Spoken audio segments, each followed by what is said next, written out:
नमस्कार दोस्तों, UPSC study point YouTube channel पर आपका स्वागत है। मेरा नाम है मनोज माधव और आज हम इस क्लास में पढ़ेंगे चार्टर एक्ट 1853। लास्ट क्लास में हमने पढ़ा था चार्टर एक्ट 1833, जिसमें संपूर्ण भारत में अंग्रेजी सरकार का वर्चस्व स्थापित हो चुका था। ऐसा हमने लास्ट क्लास में पढ़ा था। अभी हम इस क्लास में पढ़ेंगे चार्टर एक्ट 1853। अभी तक हो क्या रहा था, भारत में चार्टर एक्ट के माध्यम से अंग्रेजी सरकार का 20 साल के लिए कार्यकाल कंपनी के माध्यम से बढ़ा दिया जाता था। कंपनी का शासन 20 वर्ष के लिए इंक्रीज कर दिया जाता था। अब 20 साल, हर 20 साल के बाद चार्टर एक्ट पास किया जाता था। 1833 के बाद 1853 में भी चार्टर एक्ट पास किया गया, परंतु इस एक्ट की एक खास बात यह थी दोस्तों कि इसका कोई समय अवधि फिक्स नहीं की थी। 20 साल जैसे 20-20 साल के लिए बढ़ाया जाता था, परंतु इस एक्ट की कोई भी अवधि फिक्स नहीं की 20 साल के लिए। और इसके साथ साथ और क्या किया, क्योंकि अभी तक बंगाल का जो गवर्नर था उसको गवर्नर जनरल ऑफ बंगाल और गवर्नर जनरल ऑफ बंगाल को गवर्नर जनरल ऑफ इंडिया बनाया गया था। अब क्या कि बंगाल जो कॉन्स्टिट्यूंसी थी, बंगाल जो प्रेसिडेंसी थी, उस प्रेसिडेंसी का काम भी भारत में ज़्यादा बंगाल में बढ़ने लगा। अब उस काम को देखते हुए बंगाल के लिए अलग गवर्नर की नियुक्ति की गई। इस एक्ट के माध्यम से कंपनी का शासन जो है वो 20 साल के लिए नहीं, परंतु चार्टर एक्ट की अवधि बढ़ाई गई, समय अवधि निश्चित नहीं की गई। इसके साथ साथ और क्या होता है, इसके साथ साथ गवर्नर जनरल की जो कार्यकारी परिषद है, उस कार्यकारी परिषद में 6 सदस्य थे।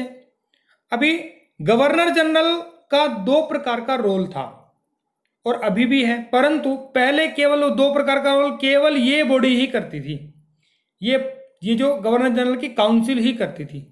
अब क्या था कि भारत में केंद्रीय विधान परिषद का गठन किया गया। इसमें जो एक्ट को लागू करने का निकाय था वो ये अलग कर दिया गया, प्रशासनिक निकाय, और जो विधि निर्माण का काम है वो अलग कर दिया गया। विधि निर्माण के काम में यानी कानून बनाने के काम में ये 6 सदस्य तो होंगे ही होंगे, ये 6 सदस्य तो होंगे ही होंगे, परंतु इसके साथ साथ 6 नए सदस्य नियुक्त किए गए। और वो 6 नए सदस्य कौन कौन थे? इसमें 6 नए सदस्य विधि निर्माण के काम में जो सहयोग करेंगे, इसमें chief justice of supreme court थे और एक अन्य सुप्रीम कोर्ट के न्यायाधीश थे, जज थे। इसके साथ साथ बंगाल के, मद्रास के, बॉम्बे के और आगरा प्रांत के भी एक एक प्रतिनिधि इस विधि निर्माण के काम में सहयोग करेंगे, यानी केंद्रीय विधान परिषद के सदस्य होंगे। यानी कुल मिलाकर के इस एक्ट के माध्यम से क्षेत्रीय प्रतिनिधित्व के सिद्धांत को प्रतिपादित किया गया। अब हम आगे बढ़ते हैं। कोर्ट ऑफ डायरेक्टर जो कंपनी की गवर्निंग बॉडी है दोस्तों, उस कोर्ट ऑफ डायरेक्टर के सदस्यों की संख्या 24 से घटाकर 18 कर दी गई। और क्या हो रहा था, अभी तक सिविल सेवक, उनको कोई प्रतियोगिता के माध्यम से नियुक्ति नहीं की जाती थी, लेकिन इस एक्ट के माध्यम से सिविल सेवकों की नियुक्ति करने के लिए खुली प्रतियोगिता की गई, उसका प्रावधान यहां पर किया गया। चलिए आगे बढ़ते हैं दोस्तों। नेक्स्ट है, अभी भारत में देखिए होता क्या है कि कंपनी का शासन करते करते भारतीय भी, कंपनी का शासन सहन करते करते भारतीय भी बहुत अधिक अंदर से आक्रोशित हो गए थे। अंग्रेजी शासन के खिलाफ आवाज उठाने का एक प्रयास किया जाने लगा और उस प्रयास का नाम था द रेवोल्यूशन ऑफ 1857, 1857 का स्वातंत्र्य समर। और 1857 की जो क्रांति थी ये आज़ादी प्राप्त करने के लिए एक प्रयास था, परंतु दुर्भाग्य रहा कि यह प्रयास सफल नहीं हो पाया भारत में। और इसी प्रयास के विफलता का लाभ उठा करके अंग्रेजों ने भारत में एक और एक्ट लागू किया। इस एक्ट का नाम था भारत शासन अधिनियम 1858। सफल तरीके से अंग्रेजों ने 1857 की क्रांति को दबा दिया और भारत शासन अधिनियम 1858 लागू किया। इस एक्ट के तहत क्या किया दोस्तों, कोर्ट ऑफ डायरेक्टर्स और बोर्ड ऑफ कंट्रोल, कंपनी की जो गवर्निंग बॉडी थी और जो कंट्रोल करने की, जो राजनीतिक सत्ता को कंट्रोल करने की जो पावर थी, वो अब क्या है कि वो समाप्त कर दिए। कोर्ट ऑफ डायरेक्टर और बोर्ड ऑफ कंट्रोल समाप्त कर दिए गए। इनके स्थान पर क्या हुआ, भारत के राज्य सचिव की नियुक्ति की गई। भारत का राज्य सचिव कौन था ये, अब देखिए, भारत का राज्य सचिव जो था वो कौन, एक ब्रिटेन की जो कैबिनेट थी, ब्रिटेन की जो कैबिनेट थी, उस कैबिनेट का एक सदस्य भारत का राज्य सचिव बनाएगा।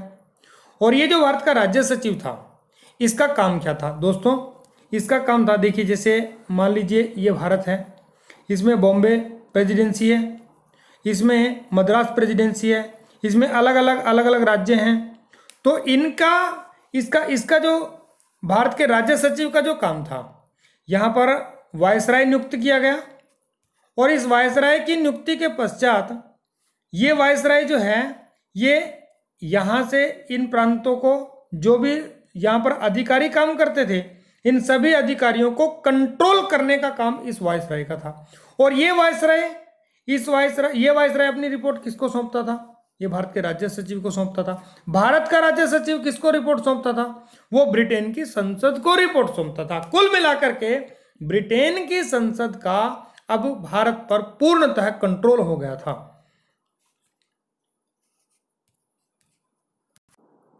अब ब्रिटेन की संसद का जो कंट्रोल हुआ, उसको कंट्रोल कौन कर रहा था, उस ब्रिटेन की तरफ से भारत का राज्य सचिव।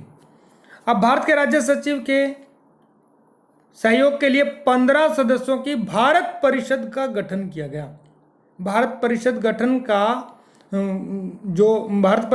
किया गया, उस भारत परिषद के माध्यम से भारत पर कंट्रोल हो रहा था।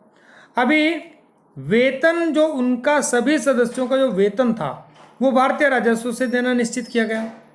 और इसके साथ साथ दोस्तों और क्या हुआ, भारत में मुगल सम्राट का जो पद था, उसको भी समाप्त कर दिया गया, उसको खत्म कर दिया गया। और भारत के प्रथम, अब जो गवर्नर जनरल थे, उनको वायसराय बना दिया गया। और वायसराय जो भारत के प्रथम वायसराय बने, लॉर्ड कैनिंग भारत के प्रथम वायसराय बने। और ये वायसराय जो है, ये भारत के राज्य सचिव को रिपोर्ट सौंपेंगे। भारत का राज्य सचिव ब्रिटेन की संसद को वार्षिक रिपोर्ट सौंपेंगे। ऐसा सारा का सारा ब्रिटेन का पूरा कंट्रोल भारत पर वह स्थापित हो गया था। तो इसके इन प्रावधानों की हमने डिस्कशन की। Thank you for watching this video. Have a nice day.